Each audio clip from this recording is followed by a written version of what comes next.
సరే ఆంధ్ర తెలంగాణ విభజన జరిగిన తర్వాత కేసీఆర్ గారు ఏం చేశారంటే కృష్ణానది మీద మాకు అన్యాయం జరిగింది. పరివాహక ప్రాంతంలో మేము 68.5% ఉన్నా కూడా మాకు 30% కూడా నీళ్ళు రాలేదు. ఎందుకంటే 811 టీఎంసీలు అంటే 811 టీఎంసీల 299 ఏమో తెలంగాణకు ఉన్నాయి, 511 ఏమో ఆంధ్రకు ఉన్నాయి. కాబట్టి పరివాహక ప్రాంతంలో మేము 3/2 వంతులున్నాము.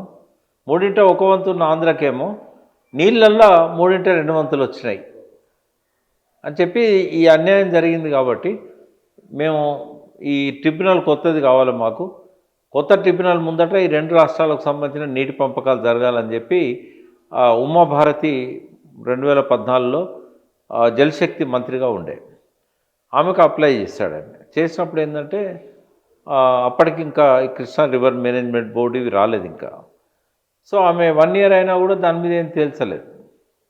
Section 3 interstate water dispute act అని దాని కింద అప్లై చేయాలి ఎవరైనా కూడా పక్క రాష్ట్రంతో వివాదాలు ఉంటే. మరి తెలంగాణకు అప్పుడు ఎందుకు అన్యాయం జరిగిందంటే తెలంగాణకు ప్రత్యేకంగా ట్రిబ్యునల్ దగ్గర రిప్రజెంట్ చేసే అవకాశం లేకుండే. ఒక స్టేట్కే ఉంటుంది ట్రిబ్యునల్ దగ్గర రిప్రజెంట్ చేసేది, తెలంగాణ స్టేట్ కాదు కదా. కాబట్టి ఆంధ్రప్రదేశ్ స్టేట్ తరఫున మహారాష్ట్ర కర్ణాటకతో వివాదాలను పరిష్కరించుకోవడానికి అప్లై చేశారు. మన రాష్ట్రానికి సంబంధించినంత వరకు మాత్రం తెలంగాణ విషయంలో వివక్ష చూపెట్టారు. అప్పుడున్న రామచంద్రాయుడు గారని అడ్వకేటు, ఆయన రాయలసీమ ఆయన తెలంగాణ మనకు ఏదైతే పెండింగ్లో ఉన్న ప్రాజెక్టులు కానీ గతంలో ఉన్న ప్రాజెక్టులు ఏవైతే నిజాం సంకల్పించిండో కావాలని చెప్పి ఇవేవి కూడా ఆయన అక్కడ ఎత్తలేదు.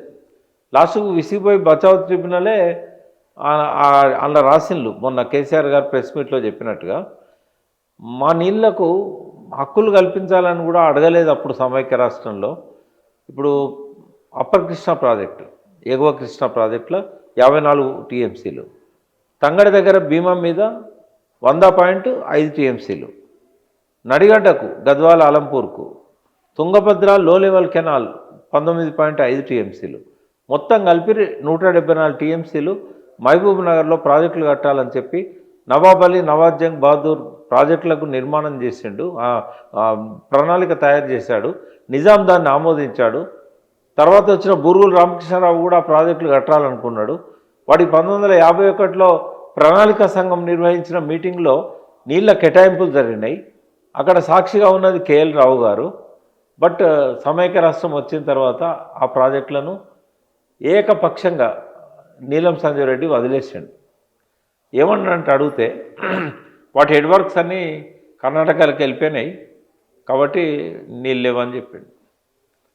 అయితే రాష్ట్ర విభజన చట్టం ఒకటి ఉన్నది, స్టేట్స్ రీఆర్గనైజేషన్ యాక్ట్ 1956. ఆ చట్టంలో సెక్షన్ 107, 108 క్లాజ్ 1, 2, 3 వాటి కింద ఏమని ఉందంటే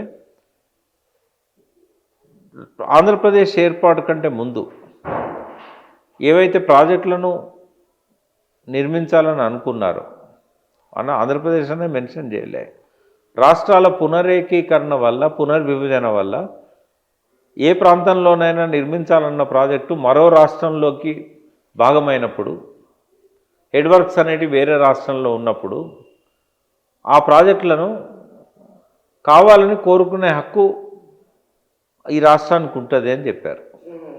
అంటే ఎగువ కృష్ణా ప్రాజెక్టు హెడ్ వర్క్స్ కర్ణాటకలో పోయినా కూడా ఆ ప్రాజెక్టు ద్వారా మహబూబ్ నగర్కి ఏదైతే 174 టీఎంసీలు రావాల్సి ఉన్నదో వాటిపైన హక్కు మన రాష్ట్రానికి ఉంటుంది అని చెప్పారు. అయితే ఆ విషయాన్ని పట్టుబట్టాల్సింది పోయి ప్రస్తావించలేదు తెలంగాణకు నీళ్ళు ఇచ్చే ప్రాజెక్టుల గురించి.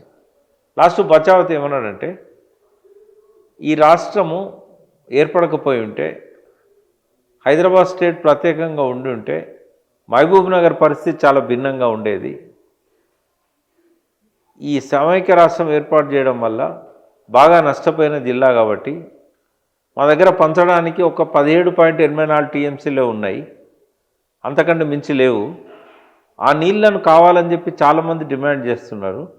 బట్ నష్టపోయిన పాలమూరు జిల్లాకే ఆ నీళ్ళు ఇస్తాము, జూరాల ప్రాజెక్టు కట్టి ఈ జిల్లాకు న్యాయం చేయండి అని చెప్పి బచావత్ స్వయంగా రాశాడు. అలా వీళ్ళు అడగలేదు, అప్పుడు వీళ్ళు అడగలే, ఎవరు పట్టించుకోవాలి. ఈవెన్ దో తెలంగాణ నాయకులు కూడా తెలంగాణ నాయకులు అక్కడ ఎట్లా మాట్లాడతారు? అదేంటంటే బచావ్ ట్రిబ్యునల్ దగ్గర రాష్ట్రం నియమించిన అడ్వకేటే ఉంటాడు. కానీ ఆ ప్రభుత్వం పైన ఒత్తిడి చేయొచ్చు కదా, మన చేయలేదు. నీళ్ళ సోయి లేదు మన వాళ్ళకప్పుడు. అందుకే కదా ఇక్కడ నీళ్ళ సోయి లేదు కాబట్టి ఇష్టం వచ్చినట్టు చెలాయించారు. అట్లనే గోదావరిలో కూడా 5 ప్రాజెక్టులు ఆగిపోయినాయి. అట్లా ఈ రకంగా మనకు అన్యాయం చేశారు.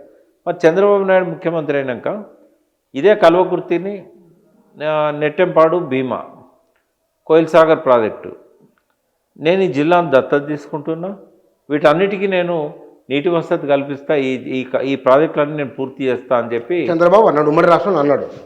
96లో ముఖ్యమంత్రి కాగానే అడాప్ట్ చేసుకున్నాడు మహబూబ్నగర్ జిల్లాను. ఎందుకు అడాప్ట్ చేసుకున్నాం అంటే కల్వకుర్తి, నెట్టెంపాడు, భీమా ఇవన్నీ చెప్పాడు. ఆయన దిగిపోయే నాటికి కల్వకుర్తిలో తట్టాడు, మన తీయలేదు. ప్రతి సంవత్సరం ఒక 5 కోట్లు కేటాయించేది సర్వే అని చెప్పేటోళ్ళు. ఆ సర్వే బృందాలను పంపకపోయేది, 5 కోట్లు మురిగిపోయేటి. మళ్ళీ నెక్స్ట్ ఇయర్ మళ్ళీ అదే కథ, 5 కోట్లు సర్వే. తర్వాత భీమా పరిస్థితి ఏంటంటే చంద్రబాబు చేసిన ఒకే ఒక్క మంచి పని, అది కూడా ఎందుకు చేసిండంటే పోతిరెడ్డిపాడు ద్వారా రాయలసీమ ద్వారా నీళ్ళని తీసుకుపోవడానికి రాయలసీమ ప్రాజెక్టులకు ఎస్ఆర్బీసీ అని ఒకటి క్రియేట్ చేసిండు ఎన్టీ రామారావు తర్వాత కాలంలో ఆయన ఉన్నప్పుడు అనుకో.